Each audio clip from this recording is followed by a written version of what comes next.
Today on Sekulow, we have breaking news. James Comey set to surrender to law enforcement after his indictment. Keeping you informed and engaged, now more than ever. This is Sekulow. We want to hear from you. Share and post your comments or call 1-800-684-3110. And now your host. Welcome to Sekulow. Will Haynes here, joined in studio by Jordan Sekulow. Hey. And you have heard it right, folks. We got an indictment. That's right. Out of the Eastern District of Virginia in the case United States of America versus James B. Comey Jr. Jordan, we talked about it yesterday. Yes, we expected this could happen, but now we have it. Yes, and I think it's likely the what we kind of talked about on the broadcast. You guys talked about the broadcast yesterday, with count one being false statements to Congress, and then count two, an obstruction of a congressional proceeding. It appears that those both arise out of the same because they're dated the same. I'm going to read it for folks because I think that one, this is short enough, clear enough, and it just kind of shows you again. We've been seeing these when it comes to President Trump and former Trump officials. What we don't usually see is this when it's this Comey world that felt like they could kind of, I think, get away with saying anything they wanted to Congress, usually very coy, which is why I think he probably only got a couple indictments. Usually he didn't really answer questions directly because he was a professional at doing these hearings. And, of course, coming from the FBI, knowing exactly the opposite of what you don't want to do. But here it is. Count one, false statements within the jurisdiction of the legislative branch of the United States government. That's 18 U.S.C. 1001. That's one we talk about all the times as one of the easier ways they get you legally is that you take that oath before Congress. And if you answer questions with any kind of definitive statement, a yes or no or something similar, then if they've got evidence that you were incorrect, that you didn't correct that in a very timely manner. So let's read it. So on or about September 30th, 2020, in the Eastern District of Virginia, the defendant, James B. Comey Jr., did willfully and knowingly make a material false, fictitious, and fraudulent statement in a matter within the jurisdiction of the legislative branch of the government of the United States by falsely stating to a U.S. senator during a Senate Judiciary Committee hearing that he, James B. Comey Jr., had not, quote, authorized someone else at the FBI to be an anonymous source in news reports regarding an FBI investigation concerning person one. Number two, that statement was false because, as James B. Comey Jr. then and there knew, he in fact had authorized person three to serve as an anonymous source in news reports regarding an FBI investigation concerning person one, all in violation of 18 U.S.C. 1001. So that is count one. Count two is the obstruction that goes along with that of a congressional proceeding. That's 18 U.S.C. section 1505. On or about September 30th, 2020. So again, same incident. The defendant, or say at least during that hearing, did corruptly endeavor to influence, obstruct, and impede the due and proper exercise of the power of inquiry under which an investigation was being had before the Senate Judiciary Committee by making false and misleading statements before the committee, all in violation of 18 U.S.C. section 1505. So we know at some point today, James Comey will be surrendering in the Eastern District. That means he will be, he'll go through the process again, and then, likely released. But he will be, fingerprinted, and he will. The photograph should be taken and should be released, just like it has been for the others. And Jordan, we're joined in the next segment by your dad, Jay Sekulow, to break this all down.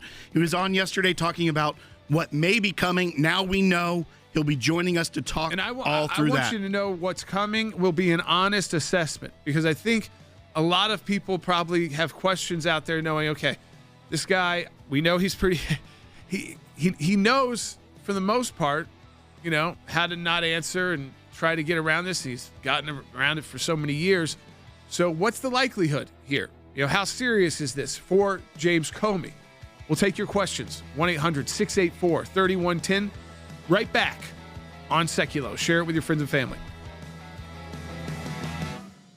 A federal grand jury returned a criminal indictment today against James Comey, the former director of the FBI. The charges making false statements and obstruction of justice. The indictment comes as the statute of limitations was about to run out. This is a clear-cut case if the jury follows the evidence of false statements provided to the Senate Judiciary Committee by FBI Director James Comey and obstruction of a congressional investigation. Have you ever been an anonymous source in news reports about matters relating to the Trump investigation or the Clinton investigation? Never.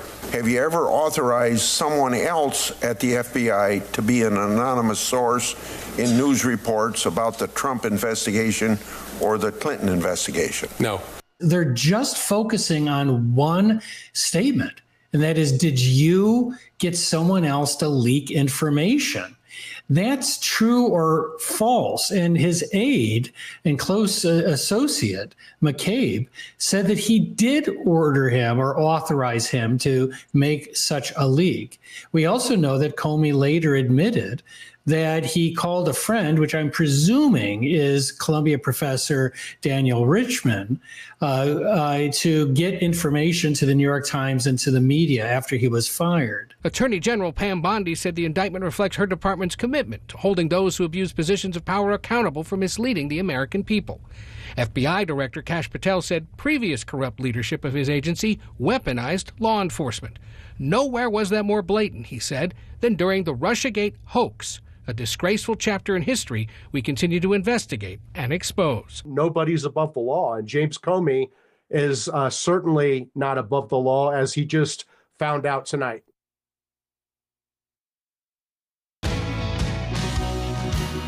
Welcome back to Sekulow. Will Haynes here in studio with me, Jordan Sekulow. And we have Chief Counsel Jay Sekulow of the ACLJ joining us to break this down. Jordan, I'm going to toss it to you. Yeah, I mean, Dad, I want to go right to you because I told people, after yesterday when we knew this was coming, but was still some speculation on exactly what it would be, we now have the two grand jury indictments. So I want to get your reaction to the indictments themselves, because we're always fair and honest with people. I would say usually there's a bit more than one statement, usually, or there's more people involved. Now, there are others involved here that we believe obviously were the impetus for this. People like Andrew McCabe, who said, yeah, he told us to leak things and he would tell which person to do which thing and had me do it before. So that may be it. But just first, your reaction to the actual indictments themselves for our audience. Well, first of all, I think it was probably very wise to just have the two counts. So it's a very focused indictment. It's not a scattershot indictment. Sometimes you talk about these talking indictments or speaking indictments. Yeah. Here it's very specific. And as we just played in the clip that just aired, for those that got to see that, I think what you have here is it's either yes or no. Either he lied under oath or he didn't. Andrew McCabe basically said he did. Andrew McCabe was his deputy and did lie under oath because he said he was authorized by James Comey to make the leak. And then you have the second aspect of the leak, which is the one involving the professor, who was also, by the way, a special government employee at the Justice Department, at the FBI. So, look, I think it's very targeted. So I've seen some criticism where people are saying there should have been more. I can't believe this is enough. No, this was the smart way to do it. It's very clear. It's very concise. It's very direct. Now, look, the indictment is the easy part. Trying the case in the Eastern District of Virginia, the rocket docket, as I mentioned yesterday on the broadcast, is going to be another matter. It's not going to be easy, but I think that this was the right move by the Department of Justice, and the targeting the narrow scope of the the indictment, I think is really the right move here. Yeah, and usually, Dad, we didn't see a lot of yes and no's from Comey when he was asked these types of questions. We would get even the question on the professor. It was, I think his answer, or one of his answers, I remember multiple times he would use, is that, I wasn't exactly sure what he might do with it. He might share it, he might not. It was always those kind of again, as someone who led the FBI, he kind of knew how to answer. But so there were kind of rare moments, even when you go back through these years of his testimony, where it does feel like he's not being truthful to Congress and the American people, that he gets himself caught with the, as you said, it's either yes or no. And we've already got someone on the record, his deputy, who, again, no ally of the president, no ally of the administration, but who was, when being questioned about this themselves by investigators, said, yes, this happened, in fact, all the time. This was regular occurrence. So he said no to something that others have said he has said a yes to, that he's told them to do many times. But as you said, you've got to then take that into court, into Virginia. A lot of former bureaucrats there. A lot of people who've prepped people to testify or have testified before Congress, or at least have been in part of investigations. I would say they don't always usually reach the level of actually testifying before Congress. So it's a like DC, a unique place to try these types of individuals. Yeah, and not easy, because the Eastern District tends to skew very much Democratic in its political leanings. Yeah. So the jury selection is going to be critical here. But I want to focus on one thing here that people may have forgotten. You've got to remember what James Comey did throughout all of this. Not only what he did to President Trump, but the stuff he did with, and the way he handled the Hillary Clinton investigation, and then opened it back up days before the election. So there's a lot of stuff with James Comey. But don't forget this, and I want everybody to remember this. And we had to deal with this, of course, during the representation of President Trump and during the first impeachment proceedings. But here's what you have. James Comey left the meeting of the President of the United States, went into his government vehicle, took out his government computer, typed a memo, and sent it to a professor in New York, who then allegedly leaked it to the press. So think about that for a moment. The head of the FBI meeting with the then sitting President of the United States, and this is what happens. So it's outrageous what he did. His conduct was illegal in my view, and I think this indictment, very tailored, very specific, narrow, is the way to approach this case. And when you look at also the fact that he even admitted that memo that you talked about, he told Susan Collins that he showed it to that professor to give to the New York Times to leak. So he'd already established a pattern that this was his MO, but yet was trying to have it both ways when it came to his testimony before Congress. The fact that, as you mentioned, this is very narrow and very tailored, I think that is one thing that our audience, I know, is thinking about is, when Trump, they raided Mar-a-Lago, with other associates of Trump, they raided their home. The Justice Department here, I feel like, is showing restraint, using the appropriate charges and not raiding his home, letting him know you're indicted, surrender. I wanted your take on that. No, I think that, look, the Department of Justice under Pam Bondi is doing it the way you're supposed to do it. None of this showboating, none of this calling CNN when you're, raiding someone's house so that they can get it on camera. Here it was done in the way it's supposed to be done. So I think that's very good for the Department of Justice, and it's restoring some credibility, but also procedure and process that was necessary. But what everybody needs to realize going forward, this is going to be now in the litigation mode. And Virginia's pretty quick, the Eastern District particularly. And I think it's going to move relatively quickly. But the reality is, by targeting it with just the 2 counts, I think that was a really smart prosecutorial move in order to tailor the evidence to the specific charge. And I think that will serve the country well, and hopefully there will be, in my view, hopefully a verdict of guilty, and then this matter can be put to bed. But what the Department of Justice did, and the FBI under James Comey, remember, he jumped over Loretta Lynch, the Attorney General, who's his boss, in some of these announcements he made on the Clinton matter. So none of this is right, what Comey did. His attitude after leaving office has also been unbelievable. I mean, you had those threats on the beach earlier, about 6 months ago. This is just James Comey's modus operandi, and I think it finally is now caught up with him. But he'll get good lawyers, and they'll put up a real fight. One final question for you. I know it's something we care about here at the ACLJ and fight for every day, and that is upholding the rule of law, upholding the trust in the justice system. Do you feel like this indictment is a first step at restoring some of that trust? I do. I think it reminds me very similarly of when we were vindicated in our case that we brought against the IRS for targeting the Tea Party a decade ago. And when the case was resolved, you felt like we got justice. I think this is the first step. It's the first step, though. There's going to be a lot of motions and a lot of activity between now and the actual trial. But I do think it was the right step, and I hope the American people and our audience understands it takes time, but the right thing was done here, and the right process is being followed, and we need to now give the Department of Justice the ability to do their job. And, of course, we know about this case probably more than any lawyers in America, is the truth. Yes, and when we come back, we're going to play for you, now that we can kind of piece together the statements that led to this indictment so that you can hear them for yourself, hear the evidence that likely the grand jury heard and that people will be, that the jury will be hearing in this case. We also have James Comey has issued a video statement, so we can play that for you when we come back. This is his first, at least, full statement. He's making it, I will tell you this, very political.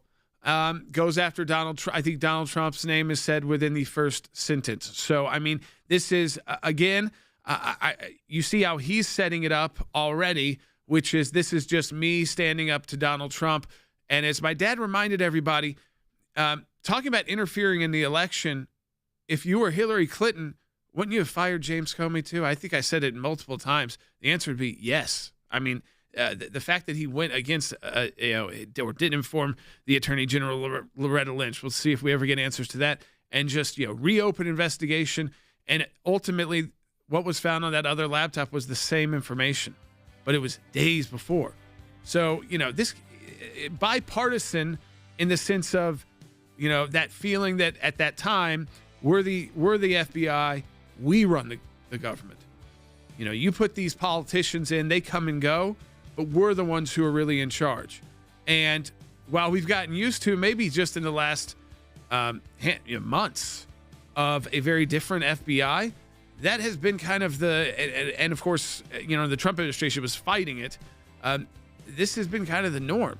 And so we've gotten used to a new normal.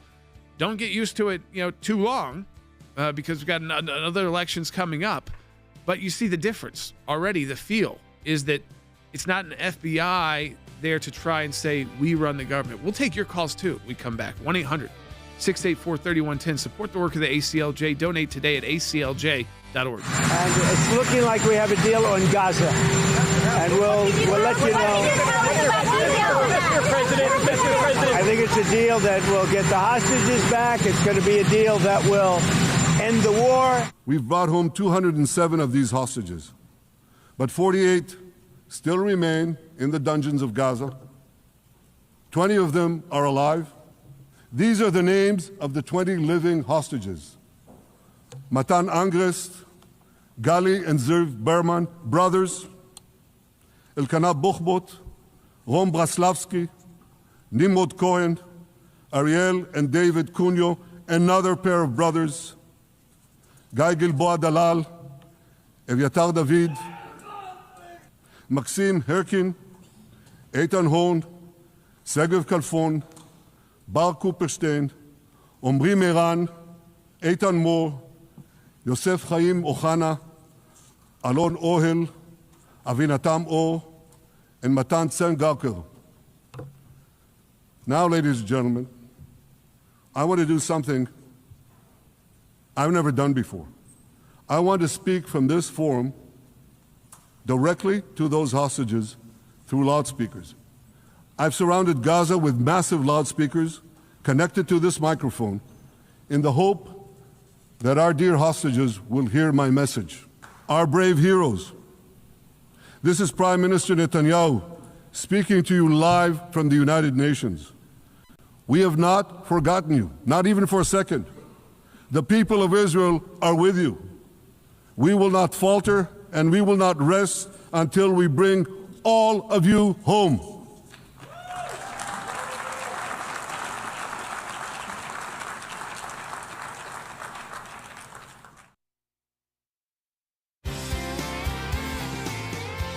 Welcome back to Sekulow. We're going to continue this discussion on James Comey's indictment. But I did also want to point out, you saw in the break maybe there some sound from Bibi Netanyahu's speech at the UN. We represented many of the hostage families that were taken by Hamas on October 7th. We've had some celebrations and some tragedies out of that. But Prime Minister Netanyahu read the names of the 20 hostages believed still to be alive. And 2 of those are brothers, twin brothers, that the ACLJ represented the family, took their brother to Congress to meet with the Speaker of the House and to advocate for them.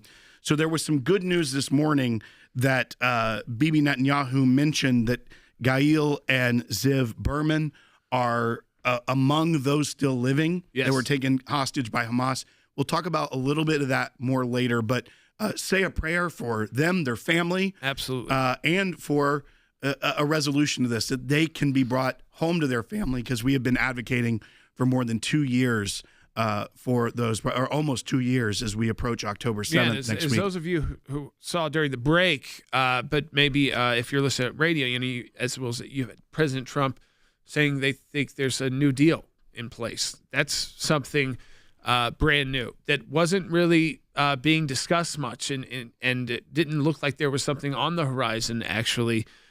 Things that kind of stalled out. So would that deal involve those brothers returning home alive?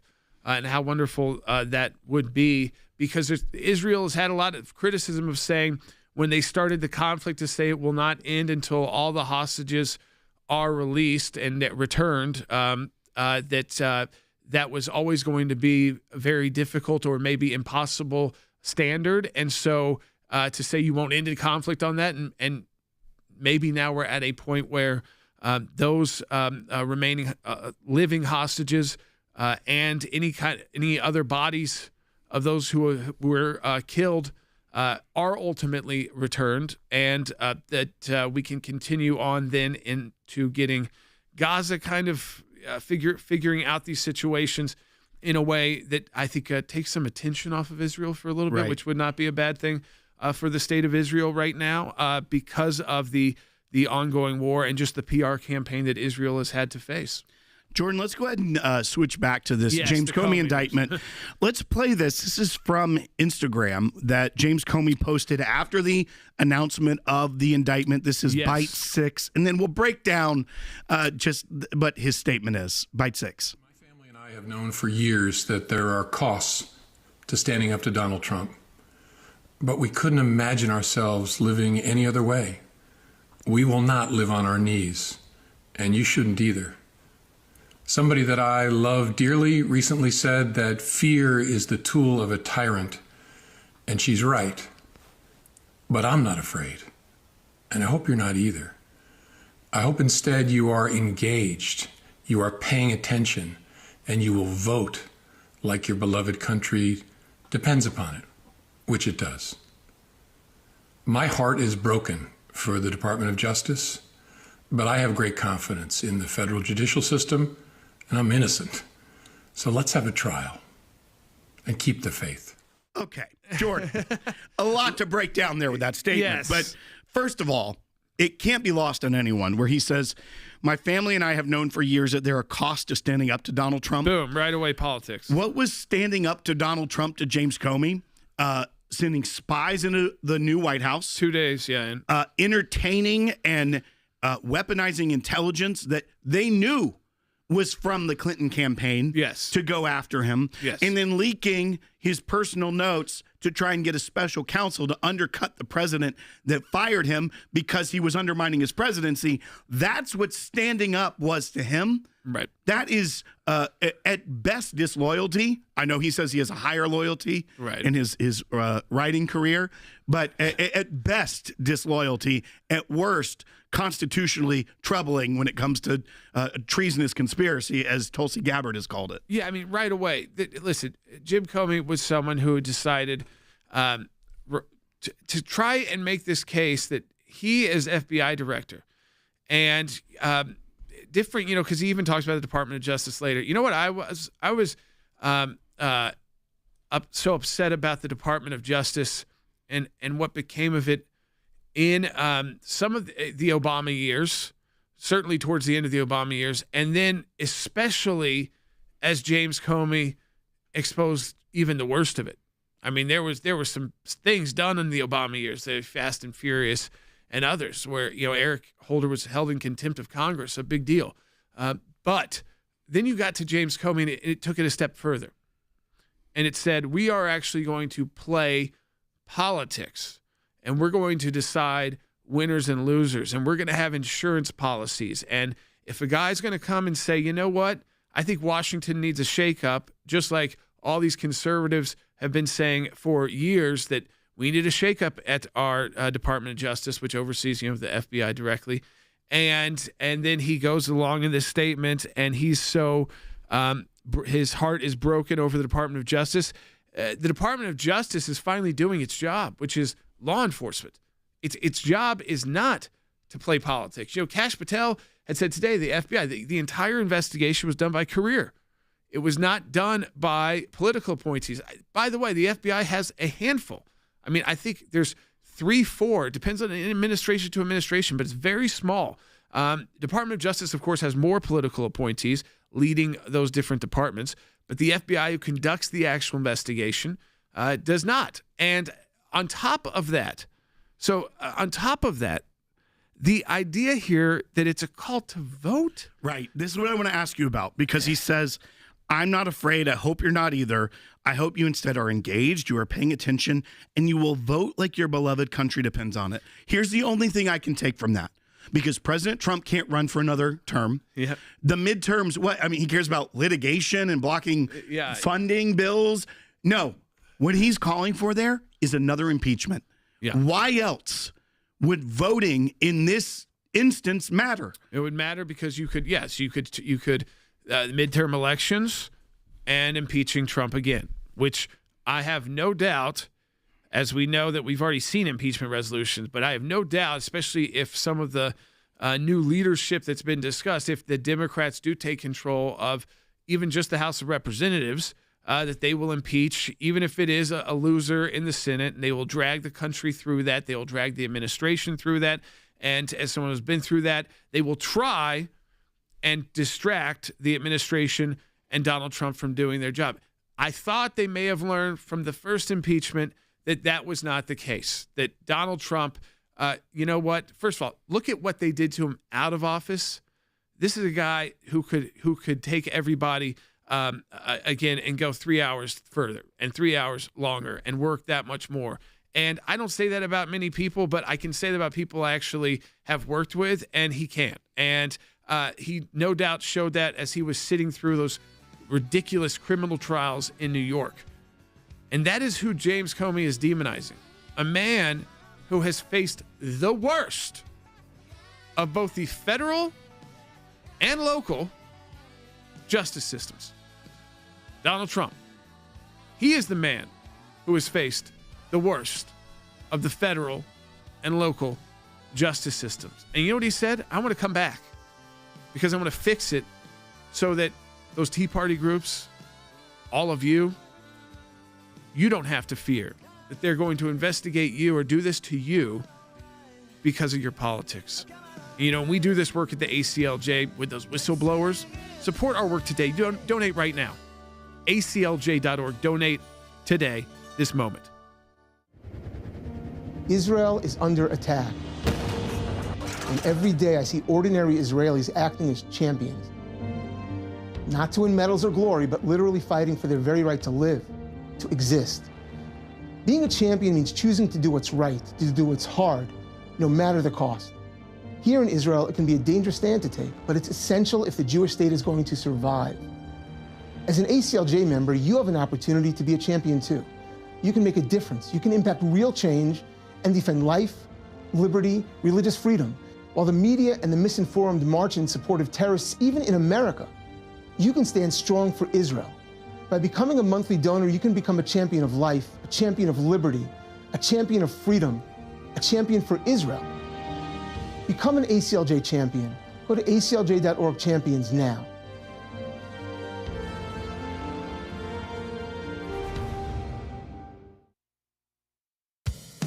Keep keeping you informed and engaged. Now more than ever. This is Sekulow. Welcome back to Sekulow. Will Haynes here, joined in studio by Jordan Sekulow. We've got Rick Grinnell coming up in the next segment, so stick around for that. And if you missed my dad, too, he was on in the second segment. So if you're watching, listening, however you get podcasting, go back and definitely listen to that because he's been on the last couple of days. He knows his stuff when it comes to, obviously, Comey, but also when it comes to this indictment, because you're going to hear people breaking it down lots of different ways. I told you, we want to be very honest about it here. Honest about our thoughts about the initial indictment itself, but then honest about, what's the road like in court. And I think as you saw from that Jim Comey video we played, he's kind of smiling. That's kind of his style, is smiling about it, that this is, part of being Comey and trying to make it. The unfortunate part about indicting Jim Comey is that it puts Jim Comey back in the news. Right. And so it gives him a platform. That's the only part I think I don't like about this whole thing is that Jim most people that get indicted, they're quiet. Right. But Jim Comey will take the opposite. He'll probably be on the morning shows tomorrow. Yeah, he'll do the full Ginsburg on Sunday. Maybe he'll be on Jimmy Kimmel. Right, today. Probably. Let's go to the phones, and if you want to be on air with us, 1-800-684-3110. Martin is calling from North Carolina on line 2. He's an ACLJ champion. Welcome to Sekulow. You're on the air. Thank you. Y'all guys are doing great, but do you have a comment and question? First of all, what Jordan just said, that's the height of hubris, what Comey is, that he's got that smirk on his face. But what I wanted to ask about, with all the, as Will said, recorded documentation of what he did and the written applications Letitia James had, actual evidence, why did the previous prosecutor not think that there was enough to go for an indictment? It doesn't set well with me for some reason. Well, and we can get into that as well. But one thing, sometimes false statement cases are difficult for a prosecutor to bring because you do have to prove the intent that the false statement was meant to. You always want to look into their background. That also is where they conflicted out of people that could be involved in this.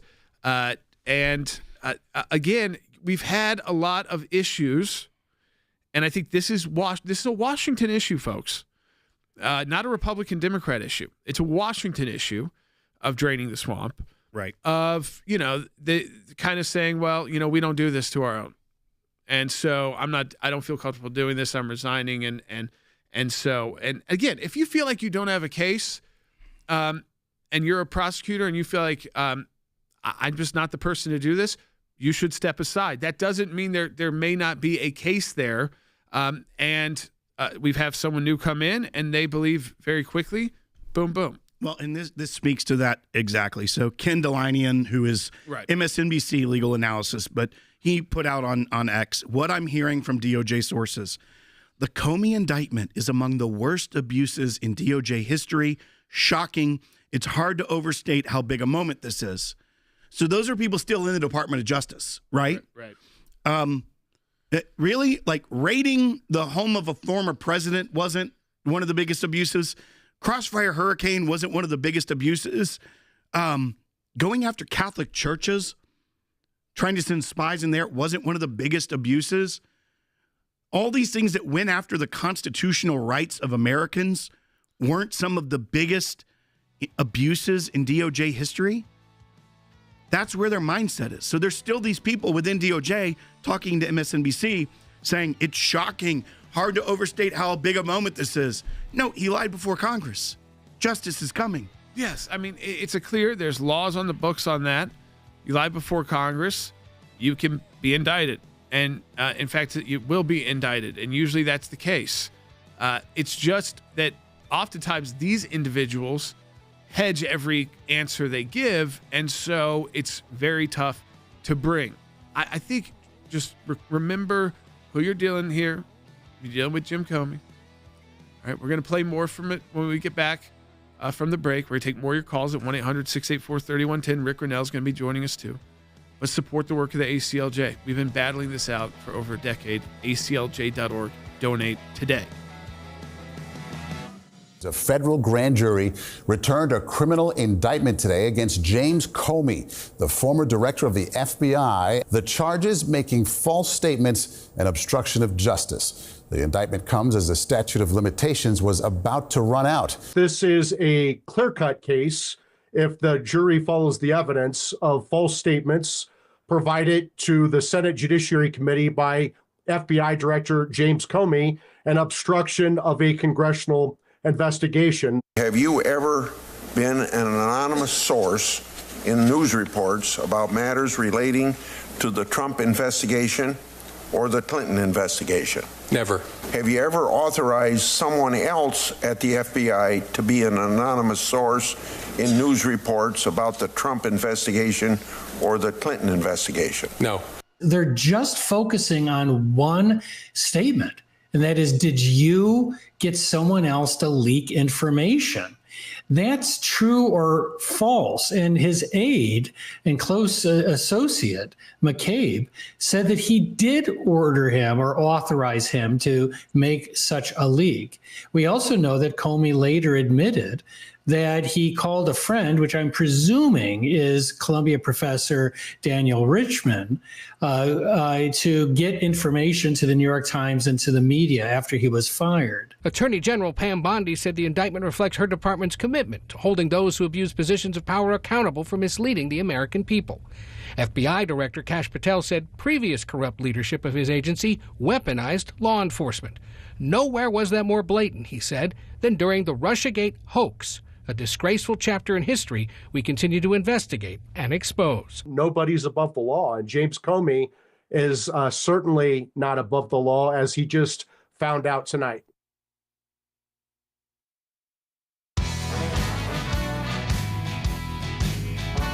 Welcome back to Sekulow. Will Haynes here, joined by Jordan Sekulow in the studio, and also joined by Rick Grinnell. As always, Rick, thanks for joining us today.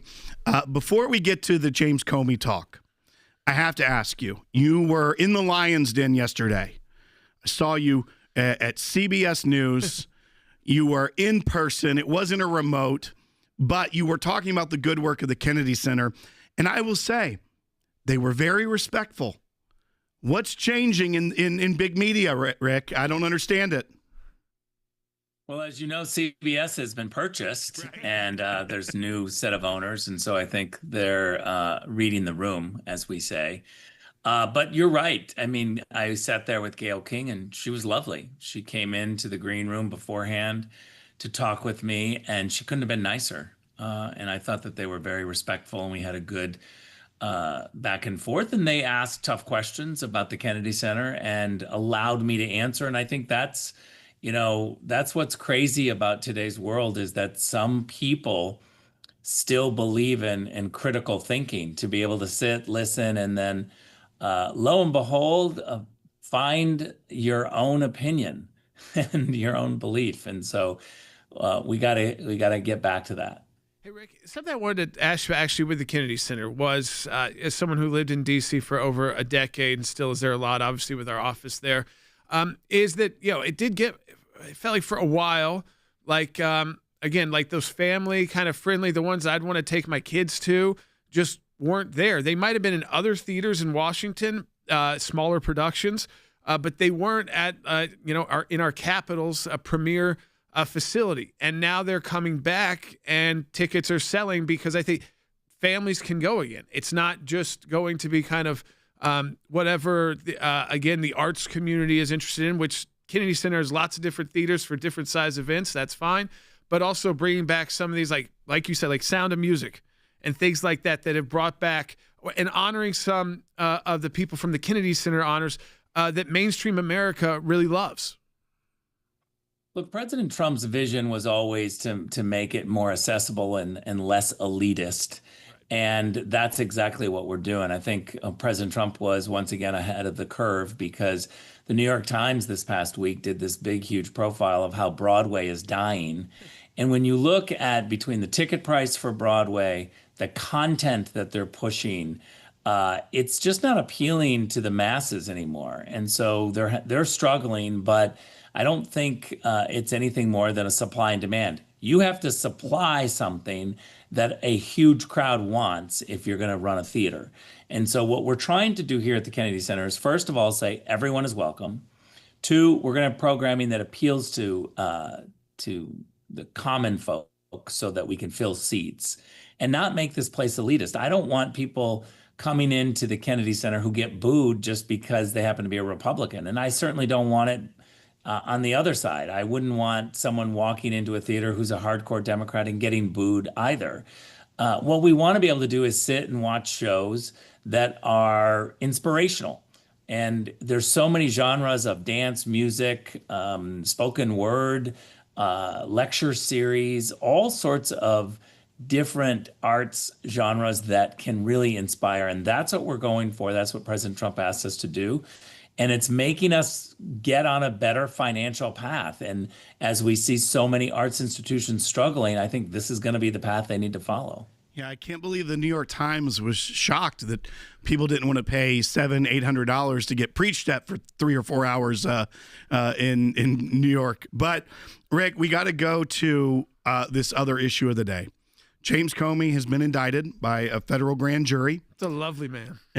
He's responded. What is your fresh take on this? That now James Comey has been indicted for false statements to Congress and obstructing proceedings. Well, I was hoping that this whole bloviation from James Comey about walking on the beach and finding these shells, in a formation, which is clearly a lie, and he stood there and pretended like we believed it. That's the funny part, is that he's so gullible he thinks people believe him. This is a man that has consistently created a whole alternative universe for himself. And he aggressively does it, and he's confident in his lies. And I'm just glad that we have a system where no one is above the law.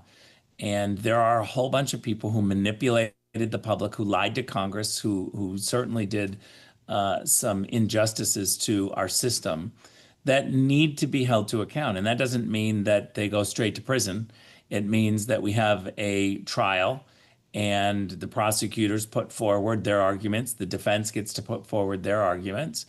And let's see what happens. It's exactly what the left kept telling us about President Trump when President Biden was in charge.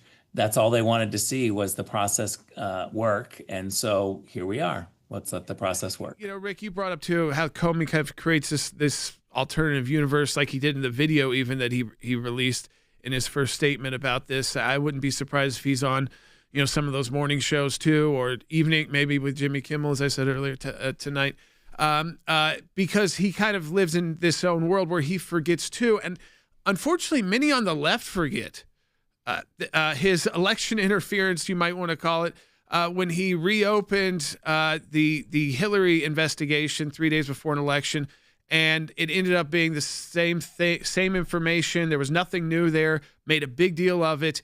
And the Clinton campaign and the Clintons and the left then were outraged at who? Jim Comey. And then he did similar kind of things to Donald Trump. He was living in this world where it wasn't even about, he's gotten a little bit more partisan now. I wish the left didn't let him back in. I wish they remembered, kind of, Rick, what he did to think that law enforcement and the FBI should be really running Washington, D.C., not elected politicians. Look, these elite individuals on the left have enjoyed decades of controlling the institutions of America, whether it's government or academia or NGOs. They have enjoyed this small group that cater to just, a portion of the country. And they forget the rest of us. They forget the masses. They forget the rule of law. They got together and they created this idea of sanctuary cities, for instance, which is, an undermining of democracy, a ridiculous concept where people ignore federal law, but they were immune from prosecution because they created this nice name. These are the types of things that the elite left do. And I have to say, thank God that we won the election. Elections have consequences, people. Get out, get involved, vote, get more people registered to vote, because otherwise this small elite try to control us and they give us people like James Comey. When we're in charge, when the people are in charge, when we try to take over institutions and bring common sense back, then we have real rule of law. And that's what James Comey has seen, and I'm glad for it.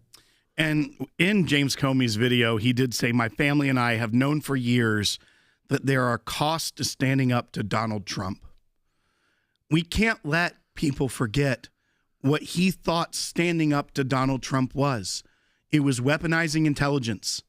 It was going along with a rival campaign's made-up dossier to try and smear him, leaking to get a special counsel when he got fired because he had already done these things, sending FBI agents into the White House to spy on members of the incoming team. This isn't standing up to a president. This is subverting the duly elected president of the United States. We can't let people forget that. Such a good point, Will. But, they don't believe that they're doing anything wrong. This is the whole elitist mentality where they believe that by any means necessary, they should be able to make sure that Donald Trump fails, that they stop him. And by any means necessary, we're now finding ourselves in the place where violence is what mentally unstable people are doing because they think they have permission from the elitist left. When people like Eric Swalwell and Adam Schiff and some others come forward and call people Nazis and fascists are the people who kill other people by tens of thousands and millions. And so the idea that we are like that a whole nother political party that you disagree with is like that, you're giving permission to unstable people to go kill them. Yes, and we've seen just unlimited violence. Even today, there was rioting somewhere, again, against ICE officials and just preventing them from doing their job. And we saw that out of California, they have to take their mask off by January, which most law enforcement, again, when you are in the process of actually going in and doing the job, you're going onto the mission to make the arrest. Many times are masked, different kinds of protection levels. None of which is because they're being photographed a lot of times on camera, even with their own cameras, and just their personal security and their families' personal security as well, and the security of those that are being apprehended. That's also on camera for our legal system, which is the best in the world. Rick, thank you for being on with us, folks. When we come back, we'll take your calls on this, 1-800-684-3110. You want to be part of the show. Google essentially admitted, hey, yes, we were censoring. Yes, we have deactivated thousands of accounts, including YouTube accounts for a lot of people. We obviously knew that was happening. Who we were representing. Yeah. Some who are now the current deputy director of the FBI, Dan Bongino. A pretty big list. Look, we continually, Room, Bannon. We continually fought with YouTube for quite a while. There were many times where we had an issue with them, went back and forth. Now, in the last year, YouTube has actually made a pretty strong, and Google's made a pretty strong effort to say, we were wrong, and we did this poorly. And they even put out videos saying, you can talk about life, you can talk about abortion, we're not going to censor that anymore, we're not going to they were essentially There's been a huge shadow banning on social media. Absolutely. To free speech. Mark Zuckerberg said now a couple of years ago on Joe Rogan, which is, yeah, we were doing this, but that is because the Biden administration was putting immense pressure on Google to censor Americans and remove content, even if that content did not violate YouTube policy. And it scares them because they get the protection, section 302 protection from lawsuits because people can post things. And if people do post things, you can't sue them because someone posts something horrible, even after they take it down. Yeah. That's part of the protection we have so that the internet and social media can continue to grow. And they're always concerned that the government holds that over their head. And here's what's key there. The government was holding it over their head. I mean, we knew likely Google wasn't just doing this to do it policy-wise, that there was something going on. You think Google almost bigger than the government, but really not really. Not if you take away that provision, because then they would be open up to every time somebody puts something up that's quasi-defamatory, like all those videos you see of people, plenty, most of YouTube, places that are say you can't film and say, privacy. they'd be in a legal mess.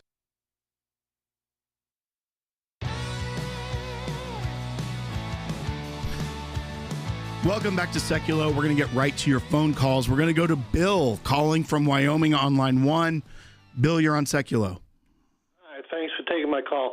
I'd like to present my opinion to you guys because I think after seeing this video of him talk about what he is, I think he's going to try and troll the president by proving that he's more intelligent as well as innocent compared to the two of them by putting his mug shot out on the Facebook as well as on coffee mugs and T-shirts. Now, you guys are more familiar with this than I am.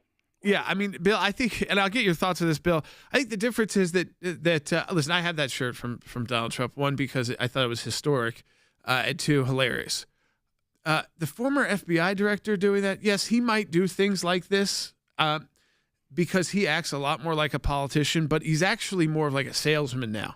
He's the Jim Comey salesman, and it's all, it's the books and the appearances and the just the industry of being anti-Trump. That's why in the first sentence in the video, that's what it was about. It wasn't about his innocence. It was just about standing up to Donald Trump. But Bill, I mean, your thoughts is, and I guess as Rick said, it's like the left just kind of forgot that he was trying to make the FBI into an institution that was above the law, Republican and Democrat. So he especially didn't like Donald Trump saying drain the swamp, but he also wanted to push Hillary Clinton too. And he did that by, I think inappropriately making that whole press conference about reopening investigation before they looked and saw what was in there, which was information they already had.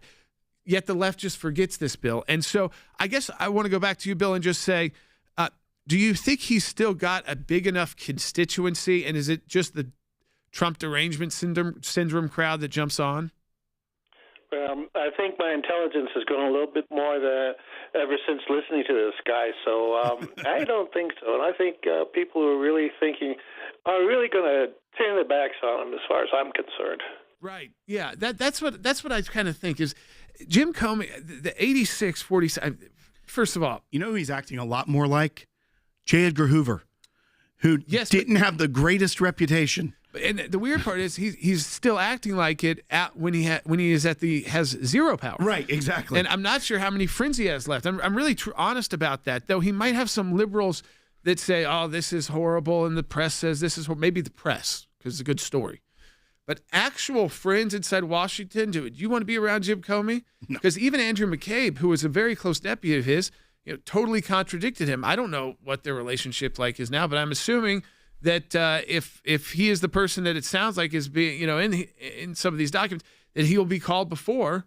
And I doubt that he is not going to just repeat the same line unless he takes the fifth, which is a whole nother issue since he's already, I think he was probably under oath when he was giving that testimony to congressional investigators. If he was, I don't think he would then be able to take the fifth. Then first they could play it as well. It's on. I'm sure they have the audio, if not the video of that for the jury. So I don't want to go too far down that. Well, let's go back to the phones at 1-800-684-3110. If you want to be on the air, I'd call right now. Yeah, let's go ahead and take Annie calling from Florida, line 4. Annie, you're on Sekulow. Thank you. Make sure that all my thoughts, that I don't lose trend in the conversations that have followed from the time I called are incredibly online. I mean, just on point. I think that this person, years ago, he would have been executed. And I think that it is extremely dangerous, the posture that he has taken. I realize that he has been favored. So he took a very political stand that he chose to do.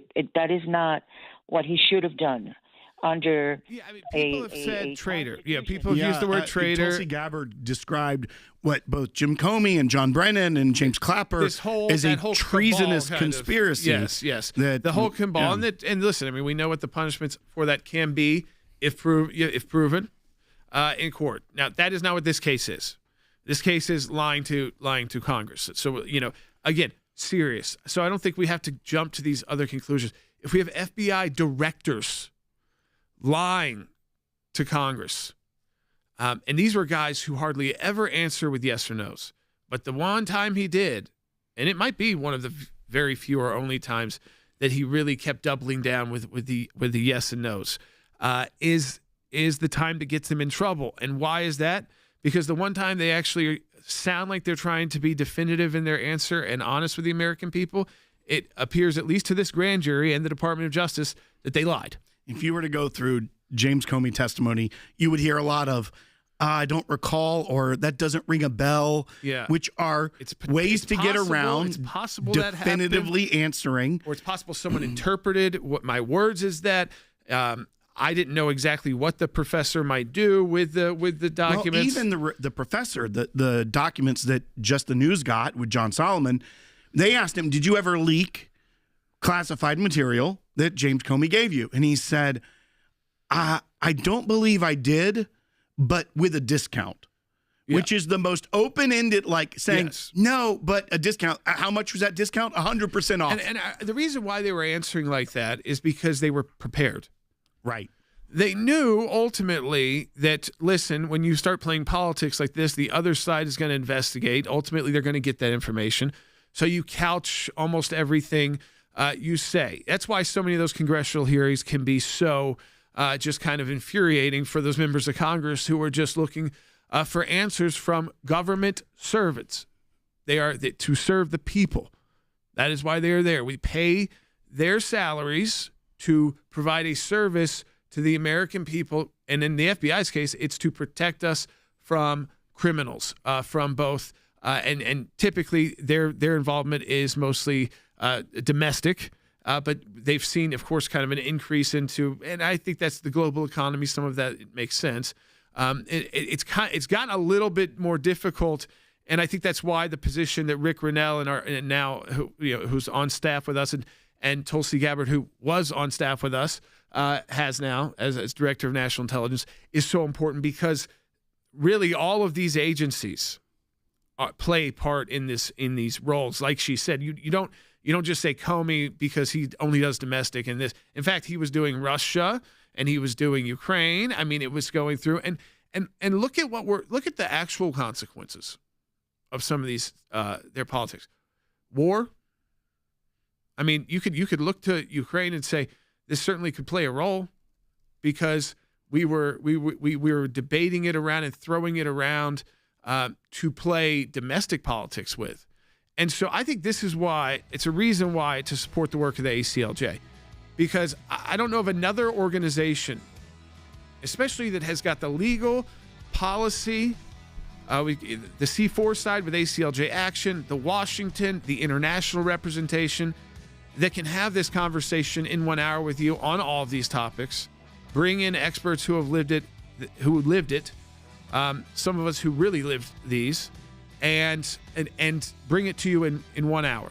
And really, it's less than that if you take out the commercials. And some of you who listen to the podcast can see that. That is why you support the work of the ACLJ. It's not the commentary. It's the commentary that comes from the people who are doing this work. And we're doing this work because you make the donations so we can.